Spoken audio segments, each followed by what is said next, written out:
जब प्रेम आ जाता है, चेतना आ जाती है, जिम्मेदारी आ जाती है, तो तुमसे ये करा ही नहीं जाएगा कि तुम किसी के साथ रहने के लिए या जीवन बिताने के लिए उससे पैसे मांगो। दहेज सीधे सीधे यही तो है। आप एक व्यक्ति से कह रहे हो मैं तुम्हारे साथ तब रहूँगा जब तुम मुझे पहले पैसे दोगे।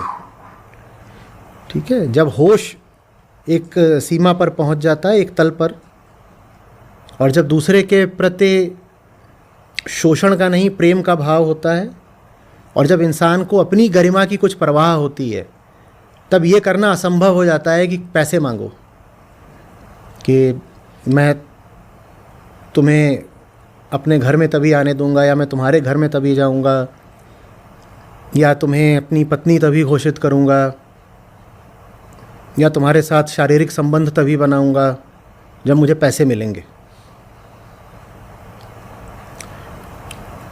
ये एक तरह की वेश्यावृत्ति है कि नहीं है? पुरुष स्त्री से पैसे मांग रहा है और पैसे लेकर के फिर उससे वो संबंध बना रहा है ना? लेकिन पूरा पढ़ा लिखा समाज इसमें शामिल अरे कर रहे हैं, उससे क्या हो जाता है? जो बात है सो है। इतनी बार तो मैंने कहा है ना कि स्त्री पैसा लेकर के पुरुष से संबंध बनाए तो उसको वेश्या बोलते हैं, और पुरुष जब पैसा लेकर के स्त्री से संबंध बनाता है तो उसको दूल्हा बोलते हैं।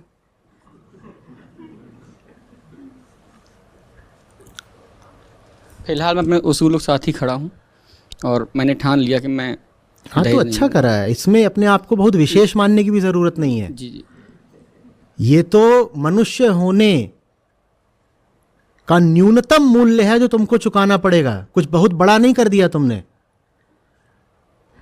ये कोई बहुत बड़ा विद्रोह या क्रांति भी नहीं हो गई कि मैं दहेज नहीं लूंगा। ये तो न्यूनतम, कम से कम वो चीज़ है जो हर खुददार इंसान को करनी ही पड़ेगी। और अगर तुम ऐसे हो कि दहेज वगैरह लेते हो तो तुम्हें तो मेरे सामने बैठने का भी अधिकार नहीं है।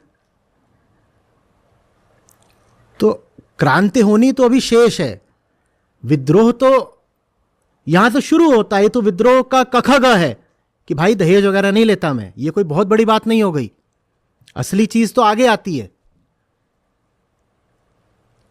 हैरत होती है वो लड़कियां कौन सी होती हैं जो किसी ऐसे के साथ बंधने को तैयार हो जाती हैं जिसने उनसे पैसे लिए हैं। ये कैसी लड़कियां होती हैं? किस ग्रह से आती हैं? वो चलता नहीं है कि कौन है लोग, कहां से आते हैं। लेकिन आचार्य जी ये तो लौटा दो। पूछ रहे हैं जो ले चुके हैं उनका क्या? अगर भीतर थोड़ा सा भी आत्मसम्मान है तो तुरंत लौटा दो। लेकिन आचार्य जी ये तो बचपन से ही, मतलब जब मेरा बच्चे हो, नहीं मेरा मैं आगे बढ़ रहा था उसमें। जैसे हमारे घरों में जब स्पेसिफिकली लड़के पैदा होते हैं, जैसे जब मेरा बेटा पैदा हुआ था तो काफ़ी रिश्तेदार, क्योंकि हम बनिए हैं, हम लोगों ने ज़रा शादी वादी को ज़्यादा बिगाड़ रखा है, तो हमारे यहाँ तो जैसे किसी के घर लड़का होता है तो वो बात ऐसे करते हैं कि 1 करोड़ की असामी आई है। मतलब वो दिमाग में ही बचपन से ही ये चीज़ किसी तरीके से भर दी जाती है। भ्रष्ट, दूषित, खोखला, जर्जर, सड़ा हुआ। आगे की गालियां ज़्यादा आगे की हो जाएंगी। ऐसा हमारा परिवार और समाज है।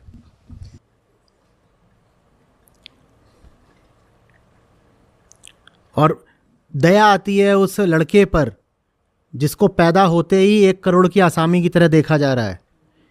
क्या उसकी चेतना जागृत करी जाएगी? क्या उसकी परवरिश करी जाएगी? उसको तो वैसे ही बड़ा करा जाता है जैसे कसाई अपने बकरे को बड़ा करता है कि एक दिन इसको वसूलूंगा।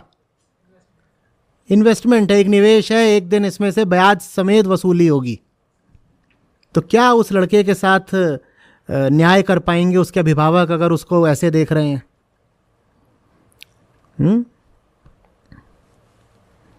ये मुद्दा हमें कब का पीछे छोड़ देना चाहिए था। बहुत ताज्जुब की बात है, ये मुद्दा आज भी ज्वलंत है। ये मुद्दा अभी बचा कैसे हुआ है समझ में नहीं आता।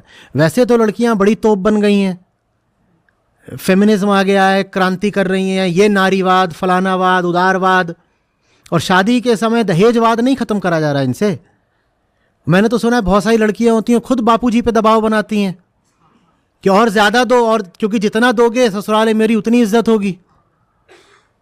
ये कौन सा नारीवाद है? ये कौन सा नारीवाद है जो दहेज को स्वीकार कर लेता है?